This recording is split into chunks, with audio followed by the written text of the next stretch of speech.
This is the leg raise. Start by lying on a bench with grip support and lower back flush. Extend the legs, keeping just a slight knee bend. You're going to forcefully engage your abs to launch your legs upwards towards the ceiling. Make sure to lower under control.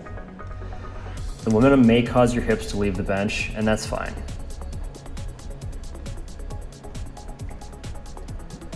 Now, to make the movement more challenging, start with a free hang. But be sure to maintain nearly straightened legs and tension through the arms and back the entire time to prevent any swaying and loss of control. Note, I wouldn't recommend doing this unless you can perform 10 or more repetitions of the first version.